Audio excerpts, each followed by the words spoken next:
بسم الله الرحمن الرحيم مرشدا وتحسبهم أيقاظا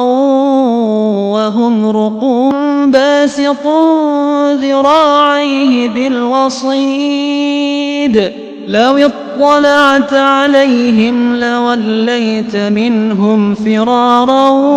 ولملئت منهم رعبا وكذلك بعثناهم ليتساءلوا بينهم قال قائل منهم كم لبثتم قالوا لبثنا يوما أو بعض يوم قالوا ربكم أعلم بما لبثتم فابعثوا أحدكم بورقكم هذه إلى المدينة فلينظر أيها أزكى طعاما فليأتكم برزق منه وليتلطف ولا يشعرن بكم أحدا إنهم إن يظهروا عليكم يرجموكم أو يعيدوكم في ملتهم ولن تفلحوا إذا أبدا وكذلك أعثرنا عليهم ليعلموا أن وعد الله حق وأن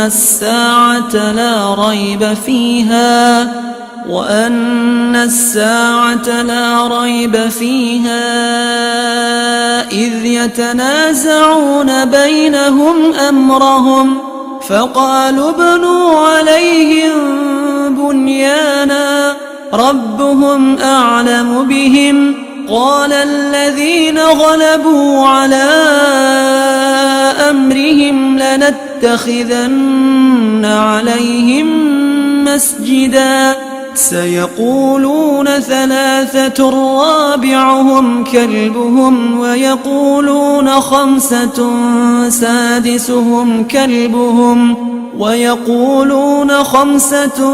سادسهم كلبهم رجما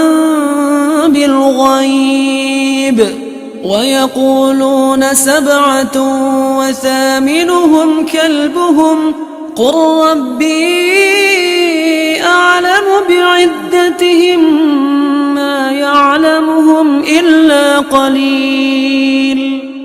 فلا تمار فيهم إلا مراء ظاهرا ولا تستفت فيهم منهم أحدا ولا تقولن لشيء إني فاعل ذلك غدا إلا أن يشاء الله واذكر ربك إذا نسيت وقل عسى أن يهديني ربي لأقرب من هذا رشدا ولبثوا في كهفهم 300 سنين وازدادوا 9 قل الله أعلم بما لبثوا له غيب السماوات والأرض أبصر به وأسمع ما لهم من دونه من ولي ولا يشرك في حكمه أحدا واتل ما أوحي إليك من كتاب ربك لا مبدل لكلماته ولن تجد من دونه ملتحدا واصبر نفسك مع الذين يدعون ربهم بالغداة والعشي يريدون وجهه ولا تعد عيناك عنهم تريد زينة الحياة الدنيا ولا تطع من أغفلنا قلبه عن ذكرنا واتبع هواه وكان أمره فرطا وقل الحق من ربكم فمن شاء فليؤمن ومن شاء فليكفر إنا أعتدنا للظالمين نارا أحاط بهم سرادقها وإن يستغيثوا يغاثوا بماء كالمهل يشوي الوجوه بئس الشراب وساءت مرتفقا إن الذين آمنوا وعملوا الصالحات إنا لا نضيع أجر من أحسن عملا أولئك لهم جنات عدن تجري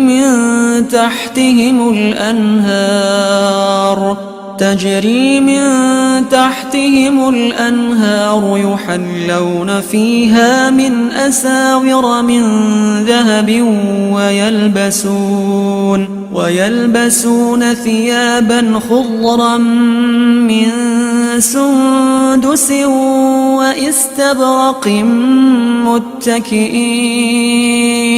وإستبرق متكئين فيها على الأرائك نعم الثواب وحسنت مرتفقا واضرب لهم مثلا الرجلين جعلنا لأحدهما جنتين من أعناب وحففناهما بنخل وجعلنا بينهما زرعا كلتا الجنتين آتت أكلها ولم تظلم منه شيئا وفجرنا خلالهما نهرا وكان له ثمر فقال لصاحبه وهو يحاوره أنا أكثر منك مالا وأعز نفرا ودخل جنته وهو ظالم لنفسه قال ما أظن أن تبيد هذه أبدا وما أظن الساعة قائمة ولئن رددت إلى ربي لأجدن خيرا منها منقلبا قال له صاحبه وهو يحاوره أكفرت بالذي خلقك من تراب ثم من نطفة ثم سواك رجلا لكن هو الله ربي ولا أشرك بربي أحدا ولولا إذ دخلت جنتك قلت ما شاء الله لا قوة إلا بالله إن ترني أنا أقل منك مالا وولدا فعسى ربي أن يؤتيني خيرا من جنتك ويرسل عليها حسبانا من السماء فتصبح صعيدا زلقا أو يصبح ماؤها غورا فلن تستطيع له طلبا وأحيط بثمره فأصبح يقلب كفيه على ما أنفق فيها على ما أنفق فيها وهي خاوية على عروشها ويقول يا ليتني لم أشرك بربي أحدا ولم تكن له فئة ينصرونه من دون الله وما كان منتصرا هنالك الولاية لله الحق هو خير ثوابا وخير عقبا واضرب لهم مثل الحياة الدنيا كماء أنزلناه من السماء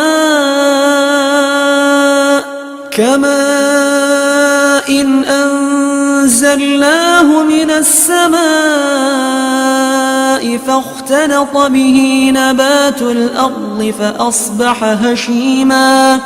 فأصبح هشيما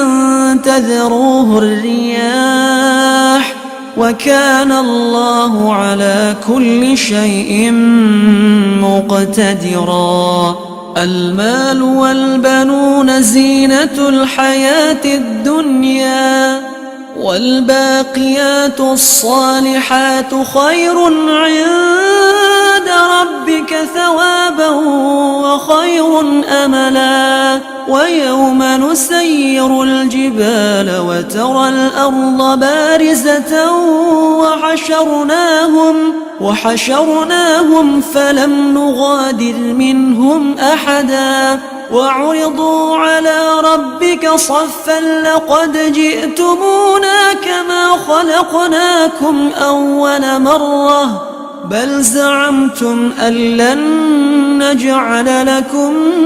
موعدا ووضع الكتاب فترى المجرمين مشفقين مما فيه ويقولون يا ويلتنا ما لهذا الكتاب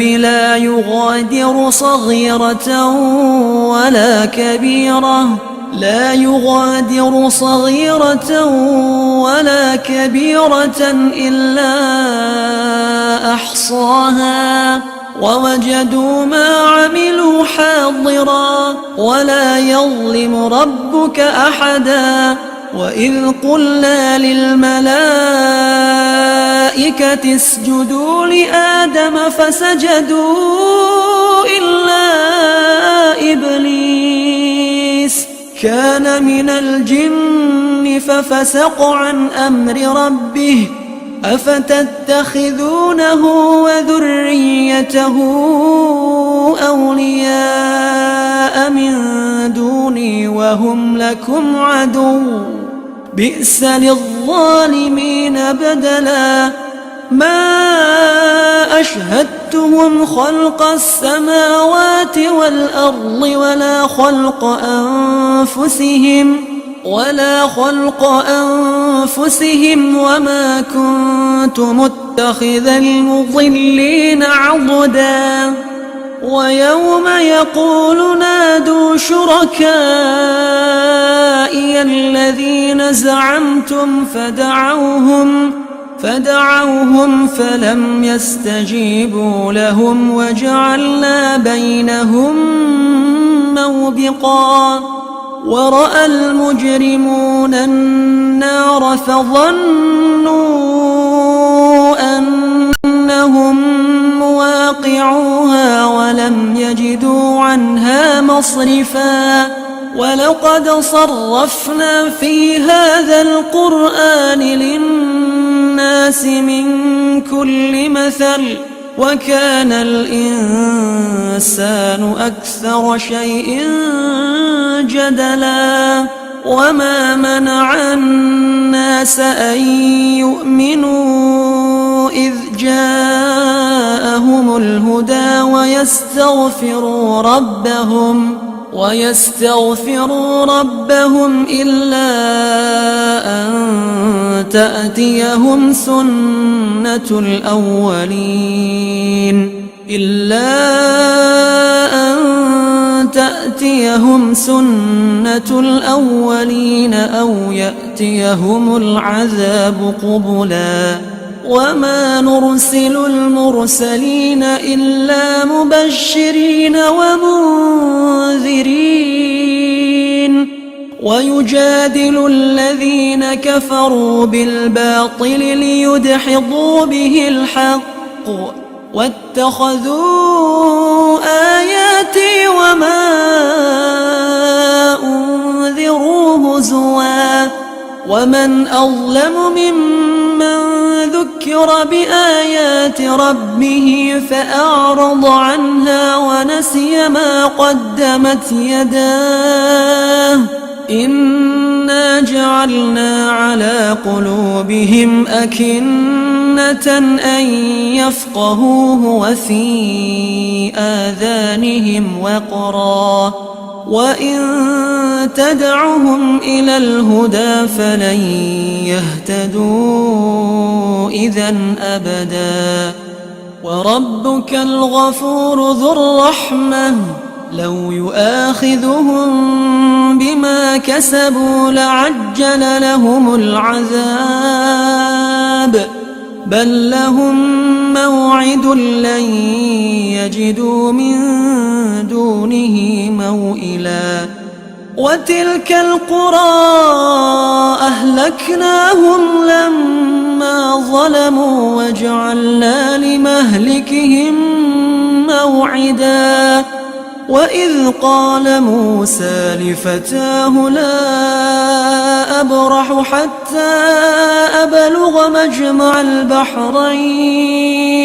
حتى أبلغ مجمع البحرين أو أمضي حقبا فلما بلغ مجمع بينهما نسيا حوتهما فاتخذ سبيله في البحر سربا فلما جاوزا قال لفتاه آتنا غداءنا لقد لقينا من سفرنا هذا نصبا قال أرأيت إذ أوينا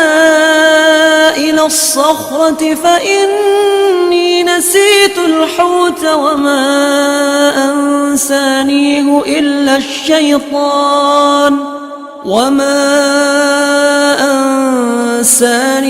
إلا الشيطان أن أذكره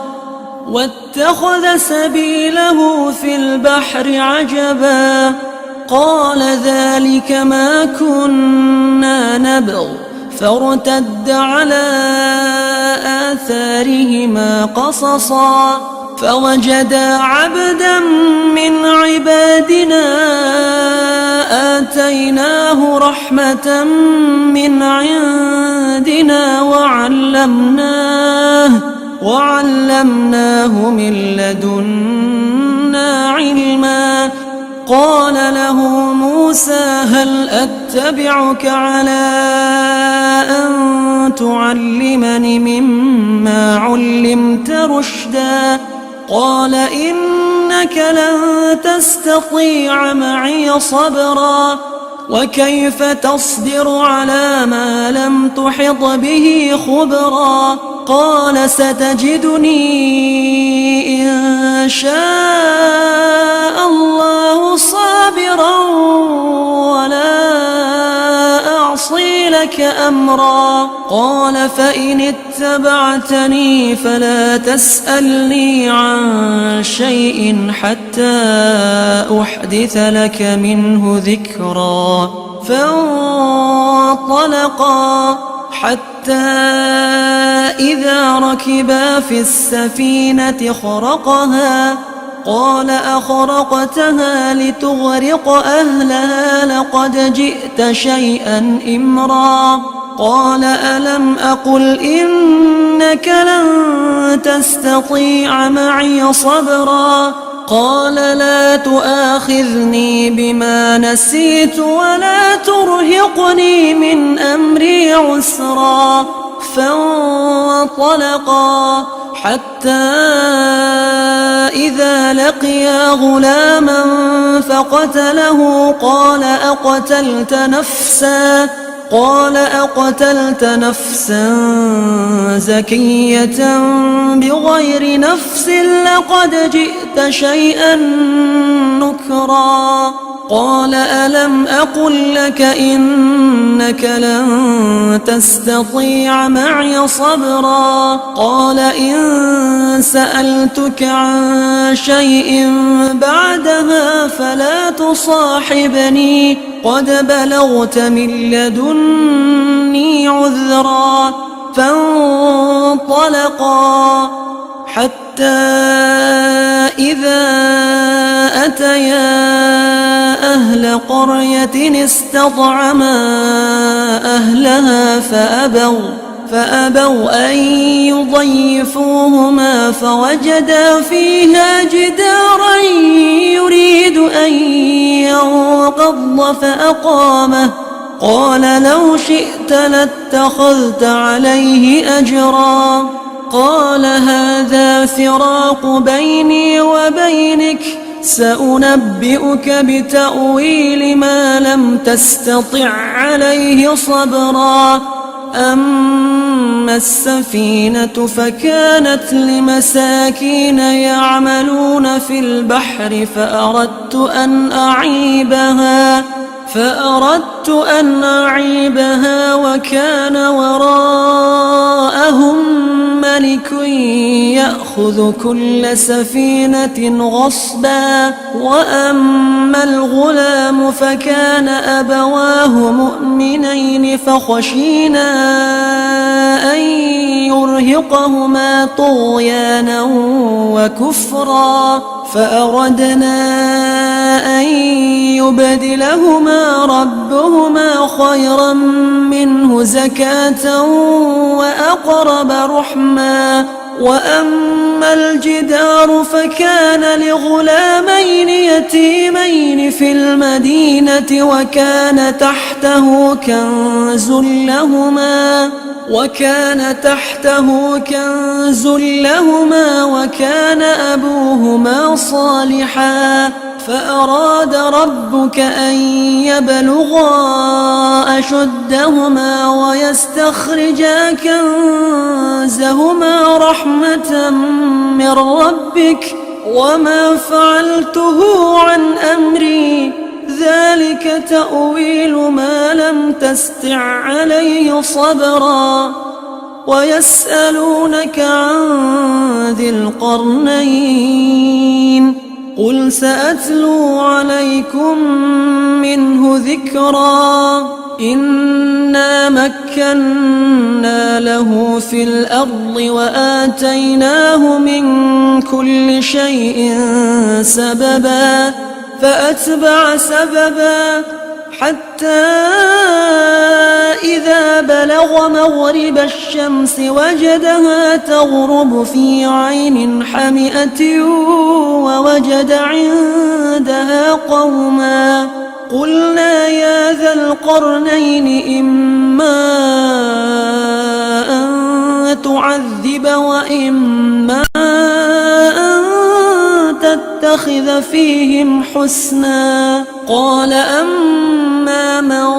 ظلم فسوف نعذبه ثم يرد إلى ربه فيعذبه عذابا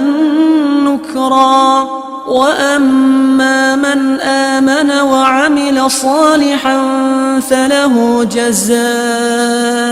الحسنى وسنقول له من أمرنا يسرا ثم أتبع سببا حتى إذا بلغ مطلع الشمس وجدها تطلع على قوم لم نجعل لهم من دونها سترا كذلك وقد أحطنا بما لديه خبرا ثم أتبع سببا حتى إذا بلغ بين السدين وجد من دونهما قوما لا يكادون يفقهون قولا قالوا يا ذا القرنين إن يأجوج ومأجوج مفسدون في الأرض فهل نجعل لك خرجا على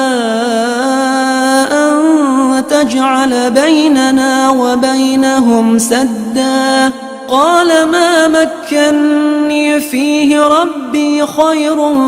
فأعينوني بقوة أجعل بينكم وبينهم ردما آتوني زبر الحديد حتى إذا ساوى بين الصدفين قال انفخوا حتى إذا جعله نارا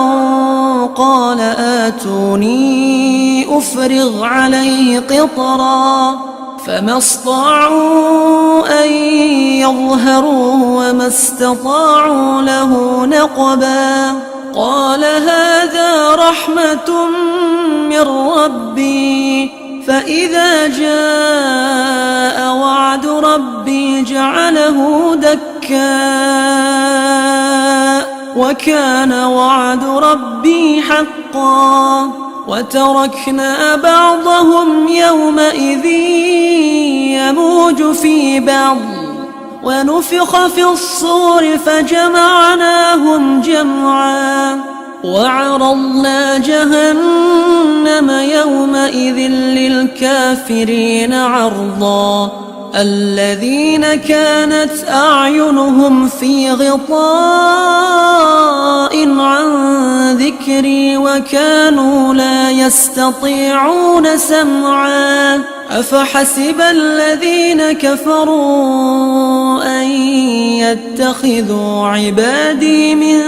دوني أولياء إنا أعتدنا جهنم للكافرين نزلا قل هل ننبئكم بالأخسرين أعمالا الذين ضل سعيهم في الحياة الدنيا وهم يحسبون أنهم يحسنون صنعا أولئك الذين كفروا بآيات ربهم ولقائه فحبطت أعمالهم فلا نقيم لهم يوم القيامة وزنا ذلك جزاؤهم جهنم بما كفروا واتخذوا آياتي ورسلي هزوا إن الذين آمنوا وعملوا الصالحات كانت لهم جنات الفردوس نزلا خالدين فيها لا يبغون عنها حولا قل لو كان البحر مدادا لكلمات ربي لنفد البحر قبل أن تنفد كلمات ربي ولو جئنا بمثله مددا قل إنما أنا بشر مثلكم يوحى إلي أنما إلهكم إله واحد فمن كان يرجو لقاء ربه فليعمل عملا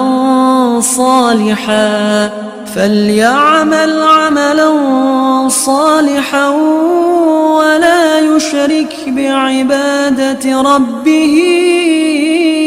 أحدا.